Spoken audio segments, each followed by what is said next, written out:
Hi, I'm Gordon Giltrap, and that was a piece for 12-string guitar called Maddie Goes West. Take a look at this. This is the ExplorAudio H-clamp.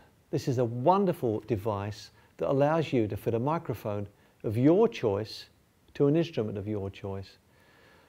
I've been using the H-clamp in the studio for some time now, and quite frankly, I couldn't do without it. But in our studio today, we have the man who invented the H-clamp, Mr. Rob Aitchison. Rob, welcome.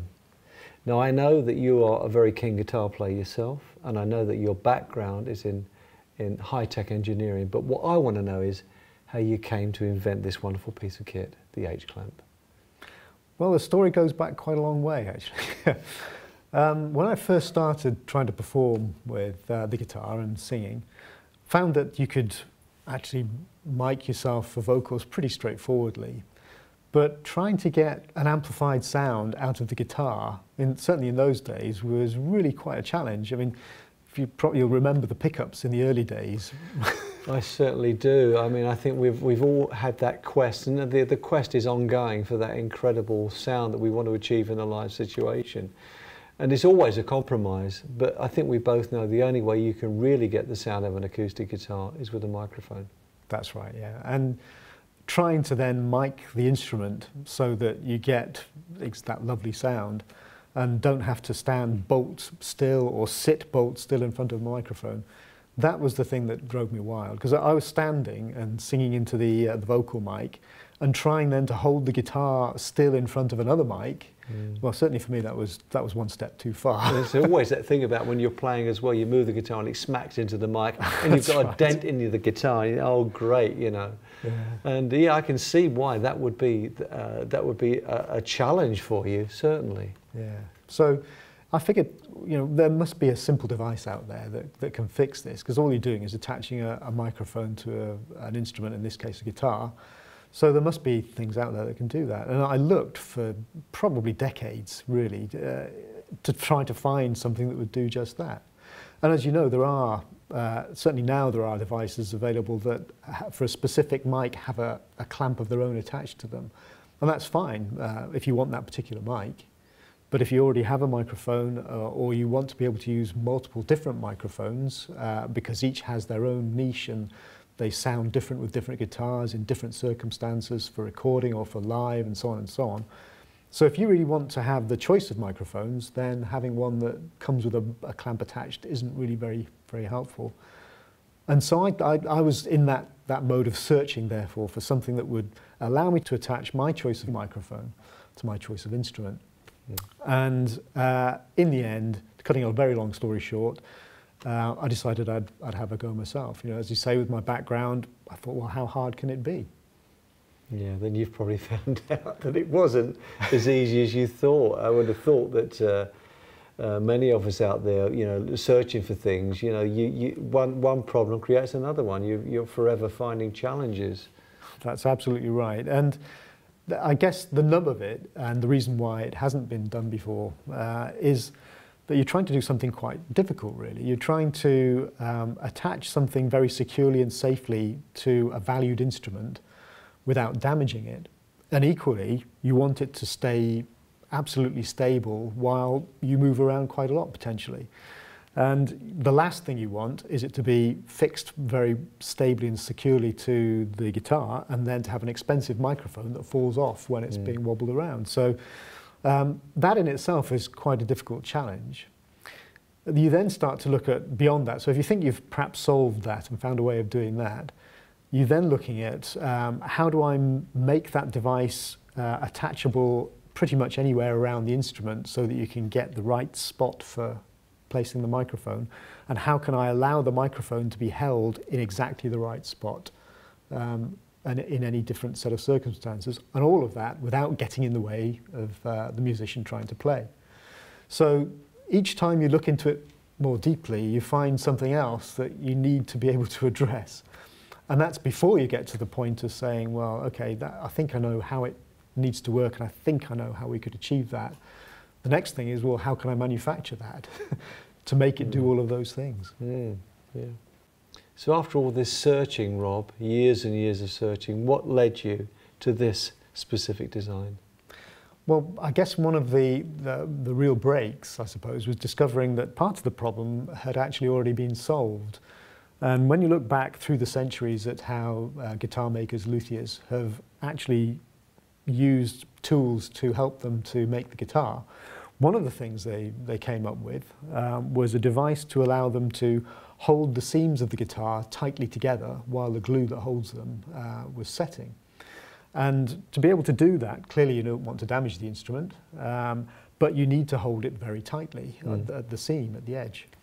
And the way that they achieved that was with cramps, very similar in form to this sort of device, circular cramp ends that were tightened with a screw. And the reason that they were circular was that they obviously want to try to get these cramps on as quickly as possible. And on some instruments, double bass, for instance, you'd have a lot of them all the way around the edge. So you don't want to have to worry about which way round they are while you're slapping them on and tightening them up. So a circular form is ideal for that. Okay. And that sort of led me into then, first of all, there was the utility of having it circular so it doesn't matter which way round you hold it. But also that then allows you to be able to direct the boom when it's extended in different directions when you've got it attached to the instrument. So the circular form of the discs that form the cramp are ideal really for that purpose. Yeah, I found that when we're using the H-clamp, I use it specifically for recording, and it's great. Once I've got it in place, I can move it very slightly to get the right angle for the microphone on my chosen instrument. So you know, I didn't think of that when I was using it, but of course it does make sense, the reason why you've got that circular design. That's right, yeah. And then of course a lot of other things follow on from that.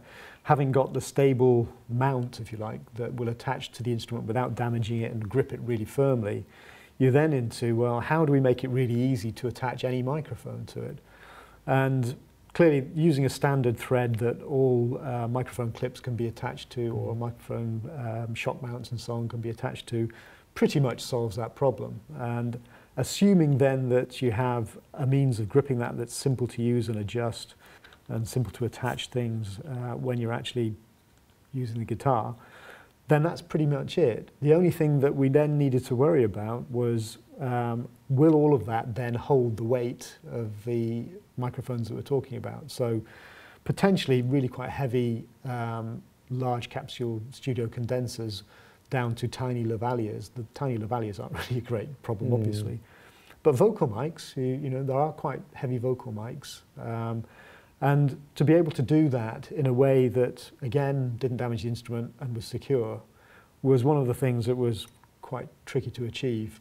But the design does just that. And what's been really gratifying, I guess, was that when we launched the product, it was reviewed by a whole range of industry experts, and they were unanimous in the fact that this was ideal for the purpose. And the rest really is history. Yeah, well done, sir. You've created something wonderful, and as I said earlier, you know, to me it's invaluable. I couldn't do without it now. Rob, thanks ever so much for telling us the history of the H-clamp and how you developed it. But I believe you have something very special to show the viewers under your chair. Indeed. There we go. Great. Yeah, this is my Gordon Giltrap signature H-clamp. I'm absolutely thrilled and delighted to be associated with this product and to have my picture on the box. But Rob, I believe that the H-clamp has even more uses beyond just for the guitar. It does indeed. Of course, this particular version, your signature version, is the one that covers all the instruments that you play. And that's quite a wide range for... Yeah, because I use, I've occasionally used the ukulele. I've got a little baby guitar as well, 12-string guitar, but I believe that you can use it for even larger instruments. That's right, and it will go down to mandolins and things like that. Violins are a stretch too far, and then the clamp's almost as big as the instrument. But at the other end of the scale, yeah, it goes through cellos and anything else that you could imagine, all the way up to double basses and beyond. And it doesn't have to be instruments. It will attach to anything that you might have on location, for instance, like furniture or beams or columns, things like that. So pretty much anything that you might want to attach a microphone to be mobile or actually on location shoots and things, the H-clamp should do a great job. Wonderful. Endless usage.